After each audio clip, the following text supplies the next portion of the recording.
જમ્મુ કાશ્મીરના પહેલગામમાં જે આખો કિસ્સો બન્યો, આતંકી હુમલો થયો, આતંકી હુમલામાં 28 લોકોના જીવ ગયા, એમાં 3 ગુજરાતીઓ પણ હતા. પરંતુ અહીંયા આપણે ઘણા બધા એવા સત્ય હકીકત છે, સત્ય ઘટનાઓ છે. આપણે ઘણી બધી જગ્યાએ જોયું કે ત્યાં એક ચોક્કસ સમુદાયને ટાર્ગેટ કરવામાં આવ્યું છે કે મુસ્લિમ સમુદાયના લોકો દ્વારા.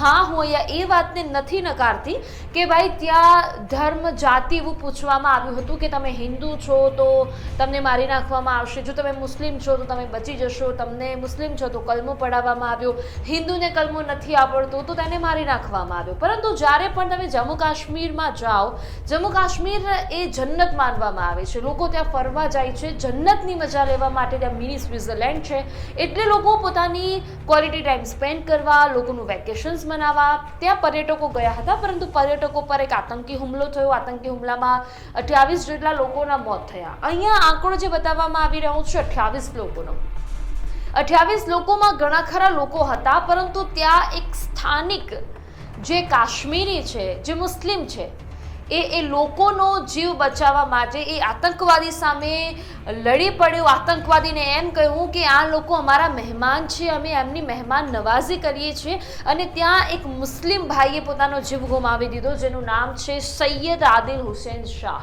આપણે આ સચ્ચાઈઓ કેમ ભૂલી જઈએ છીએ? હું એવું નથી કહેતી કે આતંકવાદીઓ મુસ્લિમ નહોતા, પરંતુ આતંકવાદીઓનો પહેલો કોઈ ધર્મ નથી હોતો. આતંકવાદીઓ એ નથી જોતા કે એ મુસ્લિમ સમુદાયમાં છે, એ બીજા કોઈ સમુદાયમાંથી આવે છે. એ ફક્ત એ જોઈએ છે કે એમને ટાર્ગેટેડ લોકોને મારવાના છે. એટલે ત્યાં હિન્દુ લોકોને ક્યાંક ને ક્યાંક મારવામાં આવ્યા, પરંતુ એ હિન્દુ લોકોને બચાવવા માટે મુસ્લિમ ભાઈઓએ પણ ત્યાં જીવ આપ્યો છે. એ આપણે જે સચ્ચાઈ છે તેને નકારી ન શકીએ. એટલે ત્યાં કાશ્મીરમાં પણ હૈયાફાટ રુદન સૈયદ આદિલ હુસેન શાહના ઘરવાળાઓનું પણ છે. તમે એ પણ જોયું હશે. આ બધાની વચ્ચે કાશ્મીરના એવા ઘણા લોકો છે. ત્યારે કાશ્મીરમાં પણ દરેક લોકોના આંખોમાં આંસુ છે, દરેક લોકોના દિલમાં દર્દ છે. કારણ કે કાશ્મીર આવું નથી યાર. કાશ્મીર સ્વર્ગ છે ને કાશ્મીરની મહેમાન નવાઝી એ કંઈક અલગ જ છે. અમે પણ કાશ્મીરનો પ્રવાસ કર્યો છે. કાશ્મીર ખરેખર સ્વર્ગ છે ને કાશ્મીરના લોકો એ ખરેખર આપણે જ્યાંથી કાશ્મીરથી બહાર નીકળીએ તો પણ એમની મહેમાન નવાઝી આપણે વર્ષોના વર્ષ સુધી યાદ રાખતા હોઈએ છીએ. પરંતુ આ એક આતંકી હુમલાના કારણે જે કાશ્મીરના લોકોને ખરેખર ટાર્ગેટ કરવામાં આવે છે એ ખોટી વસ્તુ છે. એના સિવાય અહીંયા ઘણા બધા એવા લોકો છે કે જે બિહાઇન્ડ ધ સીન છે, એ મુસ્લિમ છે, પણ એમની જે સત્ય હકીકત છે તે બહાર નથી આવી કે ખરેખર તેમને લોકોનો જીવ બચાવ્યો છે. હિન્દુ લોકો, પર્યટકો ત્યાં પહોંચ્યા હતા, એમને ફરવા જવા માટે મુસ્લિમ લોકો જ ત્યાં એમને લઈ ગયા હતા, અને એવા લોકોએ પણ લોકોનો જીવ બચાવ્યો છે. તેમાં મારે વાત કરવી છે, ફેસબુક પર એક પેજ છે અરવિંદ એસ અગ્રવાલ, જેનું ફેસબુક હેન્ડલ છે એ છે પ્રદેશ વિશેષ આમંત્રિત સદસ્ય ભારતીય જનતા પાર્ટી યુવા મોરચા છત્તીસગઢ. આ ભારતીય જનતા પાર્ટીનો યુવા મોરચા છે, છત્તીસગઢથી છે.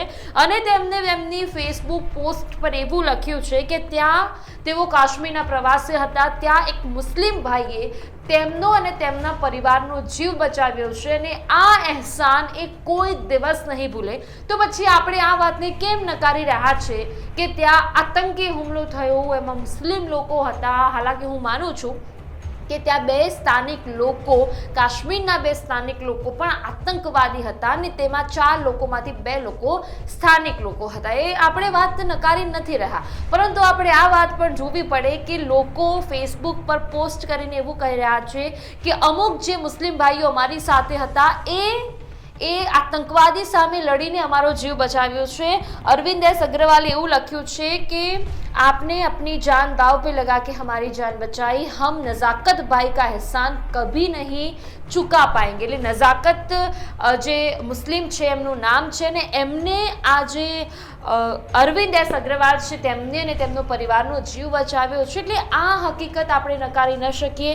આ સાથે એવું નથી કે નઝાકતભાઈએ ફક્ત એકનો જીવ બચાવ્યો છે, પરંતુ ટોટલ 11 લોકોનો જીવ નઝાકતભાઈએ પોતાનો જીવ જોખમમાં રાખીને બચાવ્યો છે. એટલે કાશ્મીરમાં અમુક લોકો અમુક લોકો એટલે બે આતંકવાદી જે કાશ્મીરના હતા એને આપણે ભૂલીને જે બીજા ઘણા બધા લોકો છે કે જેમને આવા લોકોનો જીવ બચાવ્યો છે, જે હિન્દુ છે, તો પછી આપણે આ વાતને નકારી ન શકીએ. ને કાશ્મીર હંમેશા પોતાની મહેમાન નવાઝીથી ઓળખાય છે. કાશ્મીરના દરેક લોકોનો જીવ બહુ જ ઉમદા હોય છે ને ખરેખર તે લોકો બહુ જ આપણને સાચવતા હોય છે જ્યારે આપણે કાશ્મીરના પ્રવાસે જતા હોય છે. પરંતુ મારે દરેક લોકોને એટલું જ કહેવું છે કે આ હિન્દુ મુસ્લિમ કરીને આપણે અમુક લોકોને બદનામ કરવાની કોશિશ ના કરીએ, અમુક સમુદાયને બદનામ કરવાની કોશિશ ના કરીએ, કારણ કે મઝહબ નહીં સિખાતા આપસ મેં बैर रखने का. એટલે કોઈ સમુદાય એવું નથી શીખવાડતું કે ભાઈ હિન્દુ સાથે તમારે નહીં બોલવાનું, મુસ્લિમ એવું નથી શીખવાડતું, હિન્દુ એવું નથી શીખવાડતું, તો પછી આપણે આતંકી હુમલાને ક્યાંક ને ક્યાંક કોઈ સમુદાયને ટાર્ગેટ ના કરીએ.